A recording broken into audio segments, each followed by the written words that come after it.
Hi, folks. This is Mark by Mark A. Foster, Ph.D., for the Institute for Dialectical Meta-Realism.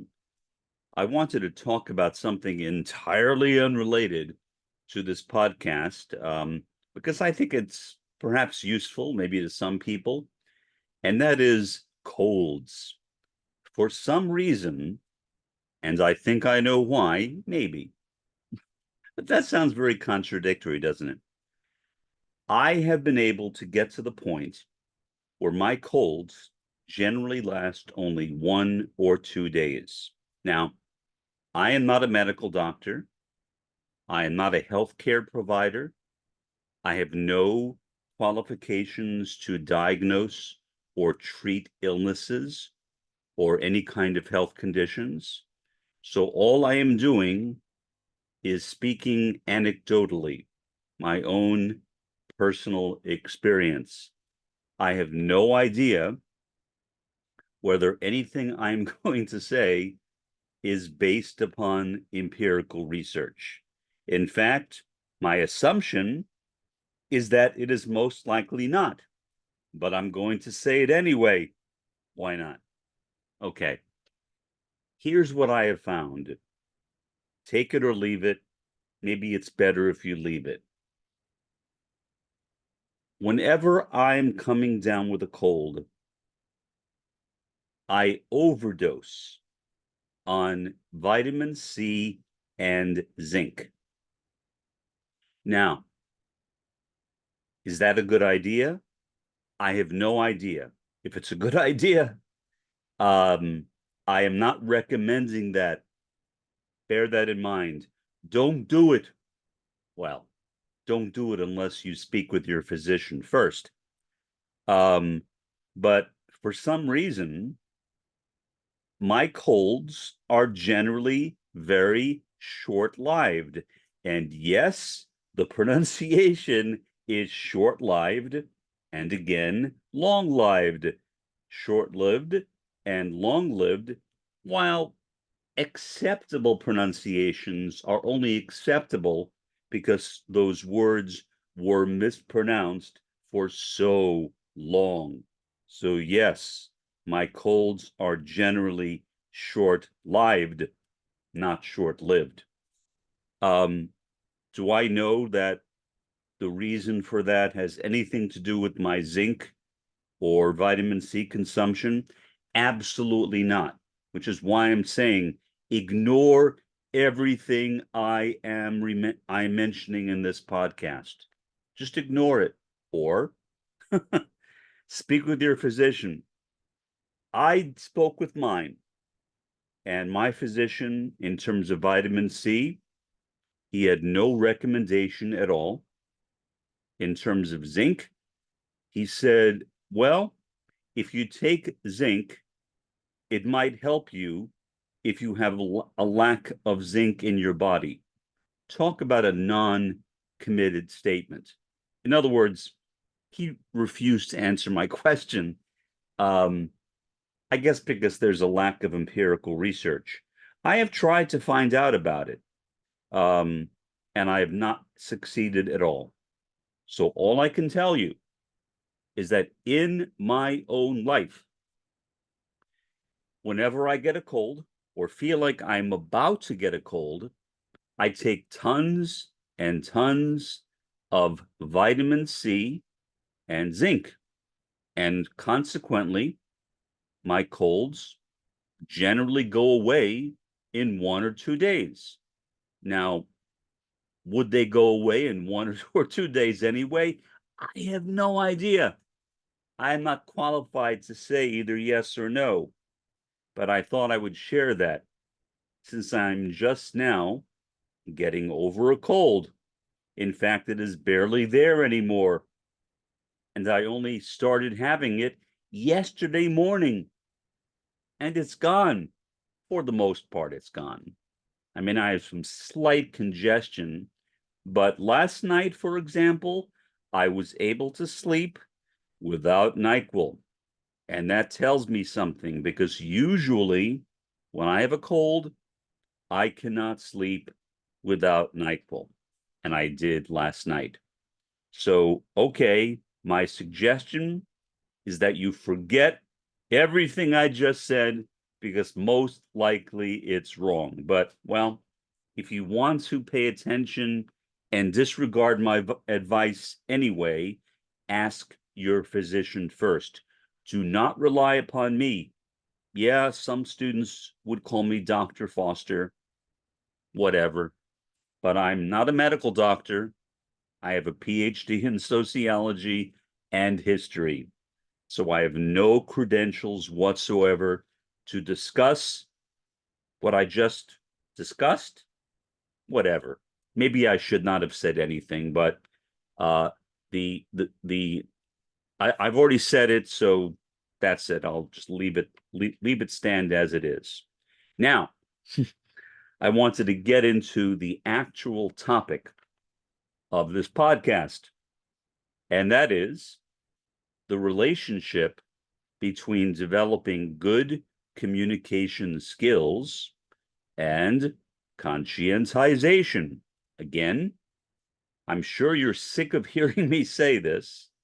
Conscientization, a concept developed by the Brazilian educator Paulo Freire, refers to critical conscience and consciousness raising.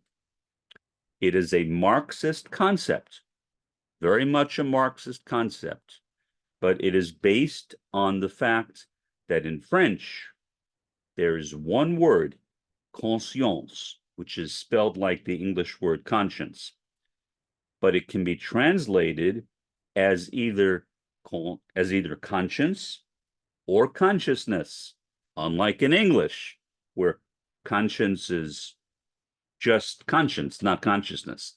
And so Freire, taking advantage of that peculiarity in French, went ahead and used the French word conscience, not the English word conscience, although they're spelled exactly in the same way.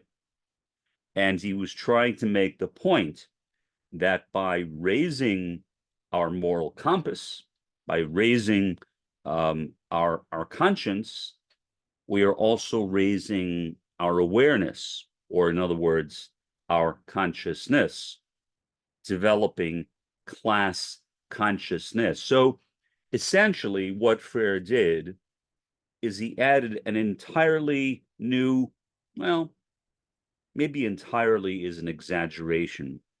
He added a new dimension to the idea of class consciousness, which of course is a concept from Marx and Engels, but he expanded upon it. So it's not just class consciousness, it's class conscience. That's the contribution that Paulo Freire made, and one of the many reasons I really love the guy and have enormous admiration for him and for his work. Okay, so if we begin with that concept of conscientization, what I would then ask is, how can we do it effectively? Well, for that, I think it is useful to develop good communication skills. Okay. I am not an expert in communication per se. I'm a sociologist. Speech communication is a separate field. Obviously, we deal with communication in sociology, but it's not the primary focus of the field. Nevertheless, we certainly regard communication as being important, because in order for any social interaction to be successful, all the parties involved need to be communicating effectively with one another. So for that purpose, I wanted to mention just a few basic ideas, and I may come back to the subject again in the future. because although speech communications is not my field, I know a bit about it since it is a kindred field to my own sociology. Okay, the difference between assertiveness and aggression. I first heard about that when I was taking, I'm not sure, freshman or sophomore, something like that course called speech communications. That was at Nassau Community College in Garden City, New York, on Long Island, or as some people like to make fun of it, Long Island. But actually, I almost never heard anybody say Long Island, but whatever. There is a significant difference between being aggressive and being assertive. One is effective and one is generally not. Assertiveness is the one that is usually effective. Aggression is the one that is usually ineffective. Here's the difference. We'll start with assertion or assertiveness. If I say, "Why did you do that? Leave me alone. It's all your fault." That is not a very good way to begin a conversation or to end a conversation with someone.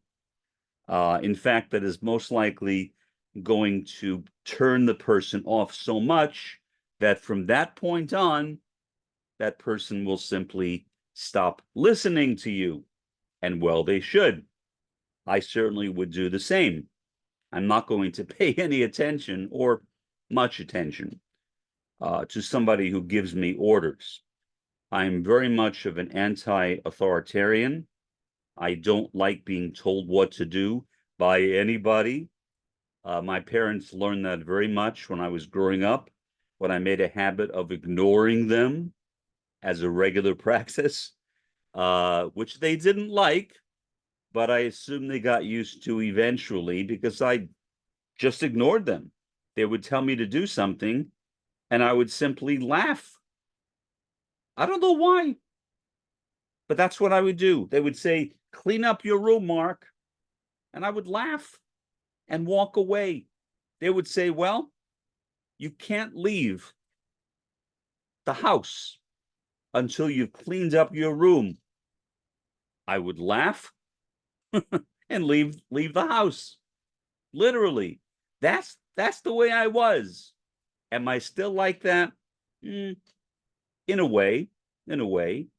I guess I'm probably more courteous now than I was back then, but still, I don't like someone ordering me.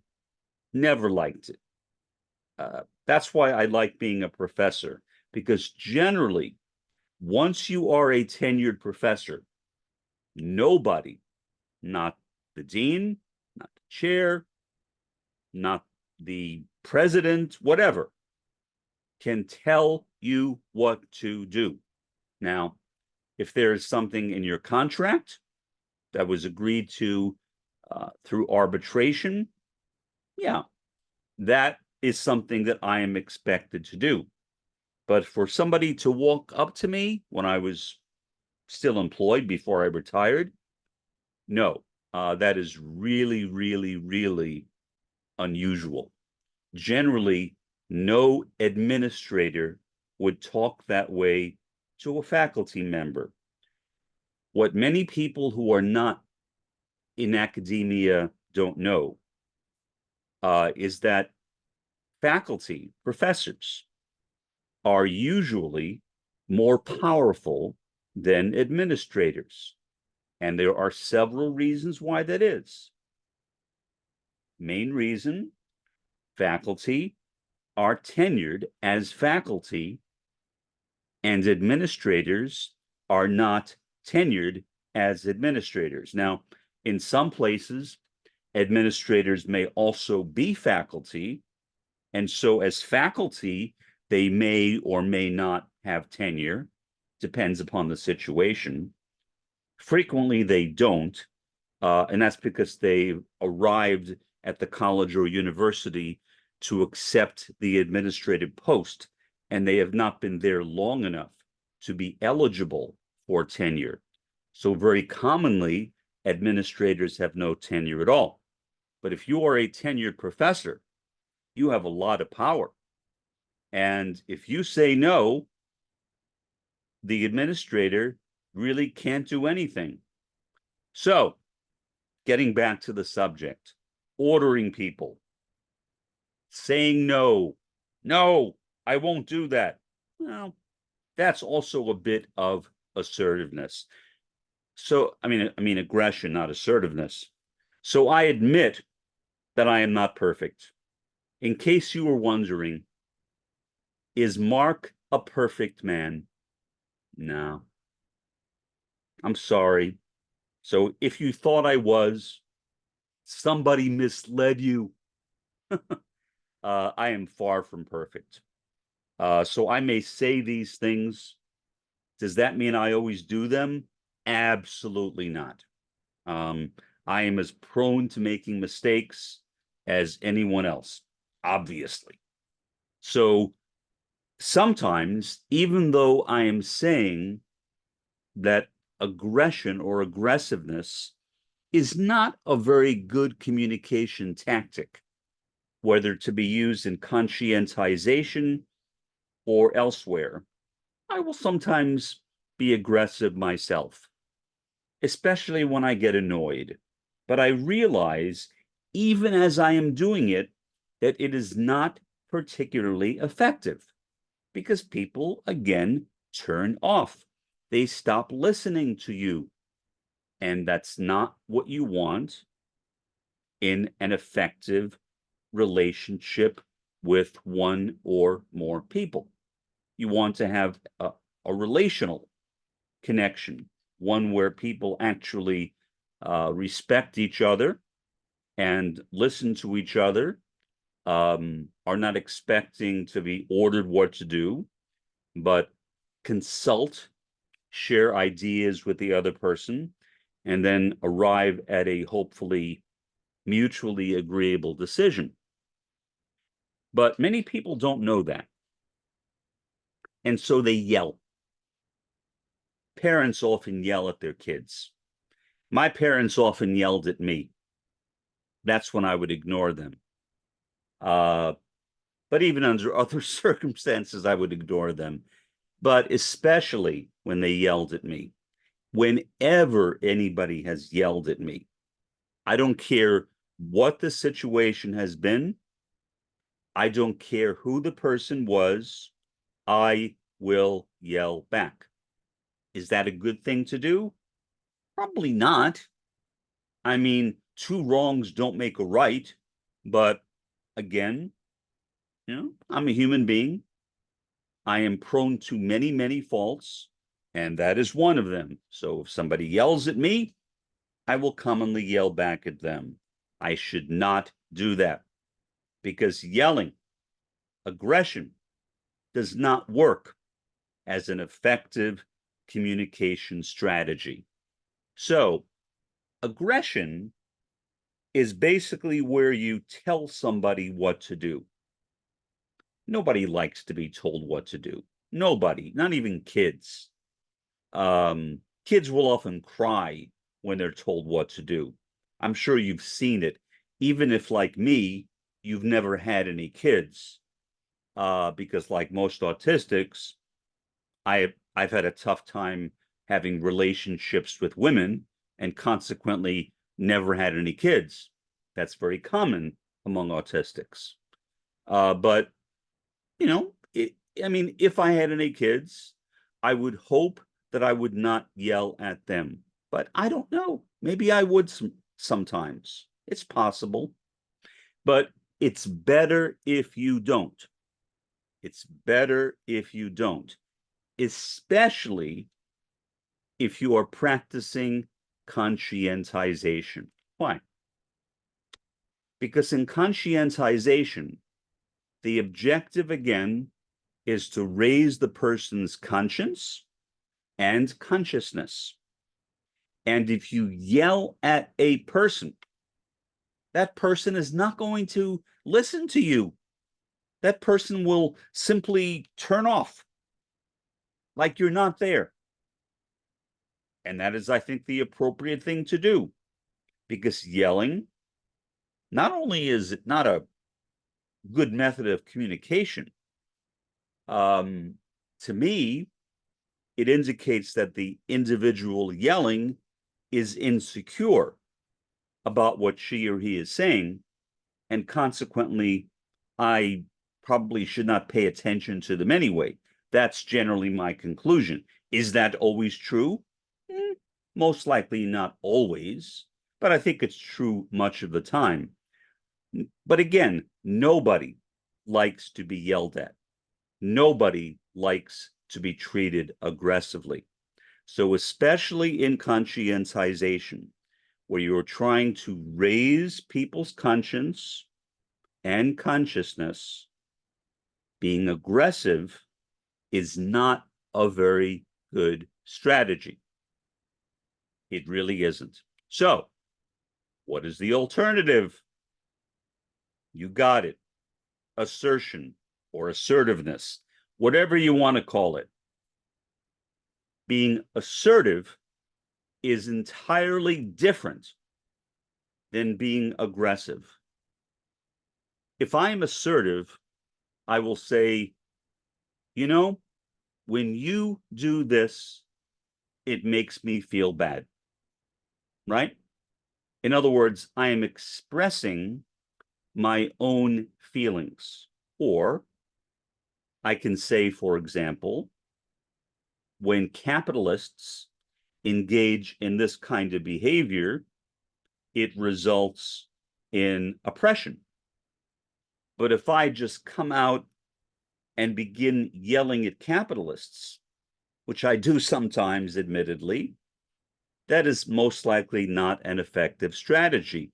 Say the person I'm talking to happens to be a capitalist. Again, that person will most likely stop listening to me. So being assertive, meaning personalizing one's statements, saying, how does a particular thing impact me? And that's it. How does it impact me? Not attacking the person, but personalizing it, talking about the effect that a particular action or set of actions has on me as an individual. And that's the end of it. You do not go from that to criticizing or attacking the other person. That is not the best way to steal the title of a book, to win friends and influence people. It just isn't. If you want to win friends and influence people, the best thing to do is to be assertive, not to be aggressive.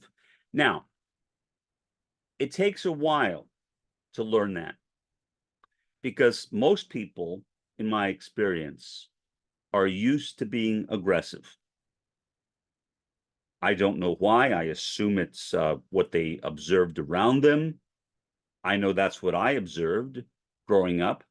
I mean, I grew up in a family where literally everyone constantly yelled at everyone else. Everyone, including me.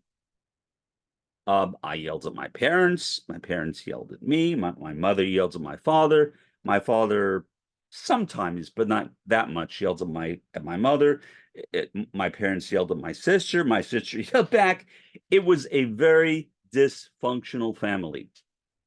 In fact, I've sometimes joked, if you look up the term dysfunctional family in a dictionary, there should be a drawing of my family right next to it, because my family was really the exemplary dysfunctional family. We yelled all the time at each other. We simply did not get along. And consequently, nobody paid any attention to anyone else. That's what happens. So being aggressive is not only impolite, it's also ineffective. If you expect to communicate something to someone, say on a controversial topic, oh, let's pick one, communism or socialism, not exactly something that people talk about every day, very controversial. If I am talking about communism or socialism, which I do all the time, as you see in these podcasts, but not only in these podcasts, I talk about them with people I meet. And some of those people don't like it very much. I was discussing it last night at the clubhouse for this condo complex, this 55 plus condo complex. And the person said, what do you basically do with your spare time? And I said, well, I do a lot of things. I write my book or books, but I also engage in a lot of podcasting. And she said, well, what do you do your podcasts on? And I said, are you sure you want to know? And I said that with a smile on my face. Are you sure you want to know? And she said, what do you mean? I said, well, because sometimes when I tell people the topic of my podcasts, they get annoyed at me, occasionally very angry at me, and occasionally even begin a fight with me. That has happened. And we seem to be getting along very nice in this conversation, and I don't want to say anything that would disturb it. So she said, no, that's fine. Go ahead and tell me. So I said, okay, communism. She had the startled look on her face, very startled look on her face. But then she said, oh, that's okay. Everyone has a right to their own point of view. Well, it was obvious she was not really being honest. I mean, she said everyone is entitled to their own point of view, but is that really what she meant? No. I think that she regretted having asked me what the podcasts are on. Now, did I regret telling her? No, because I did what I ordinarily do. I give a caution. If the person says, okay, I don't care, tell me anyway, I will tell them. I think that's fine. But I suspect that she regretted having asked me because the tone of our conversation from that point on in the clubhouse was really not that good. So basically, it created what is sometimes called by speech communication experts noise. That's another thing I wanted to introduce into our discussion about speech communication and conscientization. The last thing you want in an effective conversation is noise. I gave you an example of it. Noise is where you say something that creates a disturbance in the flow of the conversation. In other words, the conversation is now somewhat, I was going to say contaminated, but contaminated may be too strong. The conversation is somewhat harmed by that. That's what noise is. It's kind of like if you're watching an old TV set back before cable. Once in a while it happens on cable as well, but not as much. Frequently, especially if you lived a relatively long distance from where the television station was located, you would see a lot of static on your screen. And the quality of the voice might not be very good either. That's noise. That's where the expression comes from. So taking that and using it in a more general way in terms of communication means that you try to say things in a way that is not going to cause conflict. That's basically what avoiding noise is. You try as best as you can to avoid conflict. Now, as a communist, inevitably, what I say is going to cause some conflict. I mean, I don't see how to avoid that.